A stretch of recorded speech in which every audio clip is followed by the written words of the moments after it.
Hello everyone, and welcome back to the Black Bonspiel. Before we get started, I must apologize to my legions of fans for the delay. By legions of fans, of course, I mean Jen, Fiona, and Fiona's friend who likes curling. It was a busy week for me at school, but we're back to it today with Chapter 4.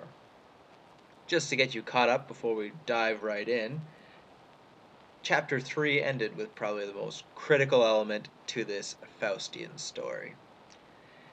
The devil and Wully made a deal together. The arrangement, which took a long time to draft up given the problems with lawyers, was that if they would play a game, Wully's rink against the devil's rink in curling, if Wully were to win, the devil would bring him the briar. But if the devil wins, the devil gets his soul. The Black Bonspiel, Chapter 4. As soon as Clootie had left, Willie had gone over to the shoes to be repaired and brought back the custom-made curling boots that had to be resoled within 4 days. Ordinarily it was a job that wouldn't have taken him a day at the very most. What in hell did they make footwear out of down there? These were resisting his cobbling knife with incredible stubbornness. He welcomed the return of pipe fitting, fresh, in a manner of speaking, from repairing Mrs. Harris's waste and overflow. This was strange. He was going to have to sharpen the cobbling knife. All right, Willie. Aye, is Miss Harrison's waste and overflow fixed up? Yeah, just old Byron's plaster scene. All the time dumping it down the toilet. I told her a dozen times to make him quit it. He sighed. Sometimes I figure I'm in the wrong trade. That's where Malleable has it over me. Blacksmithing. Don't get women walking in and asking him to do a job, with them breathing down his neck while he does it. Clydesdales, yes, but no housewives. Don't find him tangling with the female public 100% of the time. Gets on a person's nerves. Certainly seems to be get on yours, pipe fitting. Plumber's nerves. 22 years I've been curling third for you. My nerves hadn't been loose as a fringe on an Injun jacket, I'd have been skipping a rink of my own. Can't skip unless you got iron nervers. You as sure hell got 'em, Willie. So Miss Harrison's waste and overflow didn't go so well? Nothing to it. Unplugged her and left her dripping from a couple of her joints. One good thing about plumbing. Time. Time? Takes care of more'n 50% of your leaks. Corrosion. Corrosion and time takes care of them. Why, I seen new jobs spraying up at every joint, and I seen 'em tighten all up by themselves without a wrench to 'em. Corrosion. Pipe fitting. It isn't Miss Harrison's waste and overflow that's bothering you, is it? I've been thinking about that fella you had in here. Couldn't get him out of my mind. He ain't who he says he is. I'm afraid he is pipe fitting. I come to... You sure he isn't pulling some kind of scam on you? I am. You know, today it wasn't his first visit. After you left for Miss Harrison's waste and overflow, he left his curling boots to be mended. Oh, that all? No, pipe fitting, it isn't at all. You may remember he seemed quite fussy about curling. Yeah, was them boots all he came in for? And to talk about curling? No. Willie got up from his last and took a chair beside pipe fitting. Get a grip on your nerves. It seems he's not too happy with his third, and he's looking for a good one for his rink. Yeah? Me. He had a proposition to make me. My soul for the Canadian Briar Championship. Slowly, pipe fitting shook his head with disbelief. Well, this ain't for real. Who's scamming who now? It is for real, pipe fitting. I did not like his proposition when he showed me the contract papers. Pipe fitting sighed his relief. You turned him down. Not exactly. I made him a counter proposition. Shit, you didn't. We amended the contract. Just before you came in, both of us signed and initialed the change. And you got yourself in one hell of a mess dealing with the likes of him. Remains to be seen. We'll know in 4 days' time. How's that? I'm going to need you for a curling match on Sunday evening. Again, who? Old Clutie and his rink from hell? You're kidding. No, I'm not. I can show you the contract. Don't bother. Let me explain. If he wins, he gets my soul. If he loses, I keep it, and he delivers the Canadian Brier Championship to me, and to Crosscut, Malleable, and you, at no cost. Pipefitting was shaking his head again, and Willie grew concerned. I take it you don't want to curl third for me on the... No, I'm just thinking. You are one hell of a wheeler dealer, Wally. So? Pipefitting got up from his chair, took a couple of paces. You want time to think it over, Pipefitting? Pipefitting turned on him. Nope, read my mind. He's probably got mine already. Yeah, I'll curl third for you against the bastard. I got a hunch Malleable will, too. Just let Crosscut ride. Wouldn't say nothing to him. Being a Catholic, he'd probably confess it ahead of time to Father O'Halloran just for insurance and spill the beans all over Shelby. We gotta keep her quiet, Wally. Of course. I figure Crosscut will hang in once he gets foot in the hack for a couple rocks. That's the way to handle him. Malleable ain't gonna be no problem. I'll get to him right now. At the door he turned back. Kinda curious who he's got on his rink. Wonder if there's any local folks went west. Like so old man Dowling diddled Miss Fowler out of her correction line 60 acres. The doorbell tingled and Pipefitting moved aside for the burly newcomer. Well now, speak of the devil, I was just on my way over to see you, Malleable. As he headed for the stove, rubbing his hands, Malleable greeted them. Wooly, Pipe, what you fellows got in mind? One hell of a lot, Malleable. What I was coming over to see you about. So, what was you coming my way for? A curling match. I know, against Doc Fitzgerald. Nope, another fella. Sunday night. Sunday night? Malleable turned away from the stove in surprise. Ain't any Sunday curling allowed ever since Pringle got that goddamn bylaw passed.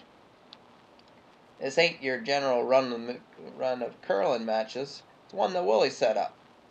Before he sat down with them, Malleable reached into his shirt pocket and brought out a plug of Black Judas chewing tobacco. He got out his jackknife and opened it. Who's it against? Out of town, Rink, Pipefitting said. Interesting. He cut a corner off the plug, lifted it between his thumb and the knife blade to his mouth. From where? Hell, Pipefitting said. I said from where? What town? District. I said from hell. I heard you. Ain't any town named Hell, is there? So from where? Out in beautiful British Columbia, maybe? No. Pipefitting pointed straight down with his forefinger. Hell. Malleable had stopped chewing. You telling me you was coming over to feed me this horse shit? Being a blacksmith, you ought to be able to tell whether she was or she wasn't, Malleable. It's on the level, Willie said. Well now, Malleable had resumed chewing. I find it easier to believe you, Wally, but fill me in better. Say there was a rink from hell, and say we was to curl against them come Sunday night. Who'd be the skip? Old Clutie, Willie said. Who in the hell's he? You ought to know, Malleable, Pipefitting said. Old acquaintance of yours. I don't know anyone by that name. Now there was a fella named Cooney, Herb Cooney, lived just south of Maple Ridge. He went west 15 years ago when he was spiking bundles off his rack and into the feeder, and he lost his balance and went right through the threshing machine. He was a great curler, but such a mean bastard to his wife and kids he'd likely have ended up down in... Not Cooney, Willie said. Old Clutie, old Neck, old Scratch, Satan, the devil. Malleable coughed and almost swallowed his cud. Willie, hand me one of them cups. Don't want to spit on your shop floor. Willie came back to Malleable with a cup. He wants my soul, and he wants me to curl third for him when my time comes. If we win the match, he doesn't get it, and he has to deliver the Canadian Briar to us. You mean the Briar? Aye, if we win, we get to go to the Briar. And if we lose? The devil has one more MacCrimmon's soul. Can I depend on you to curl second for me? Malleable chewed thoughtfully. It's up to you whether you do or do not. Without risk, our contract only involves me, none of my rank. Malleable lowered his head over the cup and unloaded into it. He reached for the plug in his pocket, cut off a new corner, chewed a few considering moments. Why, sure I will, Willie. Thank ye, Willie said. I told you he would, Pipefitting said. Makes 2 down and 1 to go. Well, no. Willie and I decided we wouldn't tell Crosscut.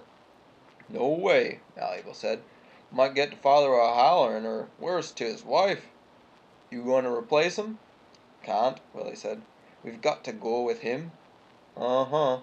Let's hope his back holds out and he don't hog a disc. Malleable got up. I gotta go back to work. Me too, Pipefitting said. And I'm busy on Clutie's boots. I think we should get in a few practices. Whether we win or lose, I'll always owe you both, up or down. As Pipefitting and Malleable slipped out of the shop, Wally returned to his last, to struggle with the stubborn material in the devil's boots. Soon he had to knock it off and sharpen the cobbling knife for the 3rd time. Before he sat down at the last, again an idea came to him. Why did I not think of that before? Clock'll have the answer. Shelby's watch repair and jewellery man was yet another Charlie Brown. He went to the phone. Clock, Wally MacCrimmon here. I need you to do something for me. Matter of life and death. After death? Could you drop by when you take your noon break? 2 days.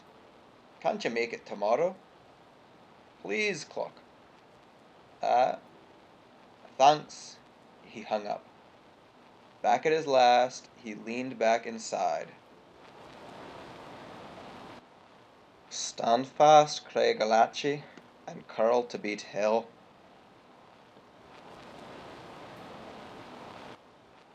So that concludes chapter 4 of the Black Bonspiel. Just a quick word on Willie's expression at the end where he said, stand fast, Craig Alachi. Stand fast, Craig Alachi is the clan motto of the Grant clan. The reason being that Craigellachie is a hill in the Grant lands in Scotland, where the fires would be alighted to warn the clan members of an invasion, particularly by the English or by a rival clan. So their motto was "Stand fast, Craigellachie," when they were going into a great battle. Interesting, also, if we're looking at Canadian history, in that when they were creating the National Railway to unite Canada, one of the most important steps of it went through a place called Craigellachie, BC. And the man who was tasked with creating this part of the railway that was in dire financial straits, he had to travel to England to raise some extra money to get it done. And when he was finally successful in raising that money, the way he told his partners back in Canada was to send them a telegram that said, stand fast, Craigellachie. So Willie may be referring to some sort of idea of a unified Canada, and he also may be referring to some things from his past as well in Scotland. He may be a member of the Grant clan, which is all well and good. However, as Geddes says, you should probably know that the Grant clan was from time to time rivals with the Gordon clan. The Geddes family actually lived on the borders between these two lands, so there may have been some crossing over between them, but they are definitely the enemies of the Gordons. At times allies as well, but I digress. Anyways, I hope you enjoyed that one as well. Stay tuned. We will turn to Chapter 5 in our next session, and in Chapter 5 we'll see Wally having his Garden of Gethsemane moment where he starts to doubt what he's gotten himself into. So stay tuned for that.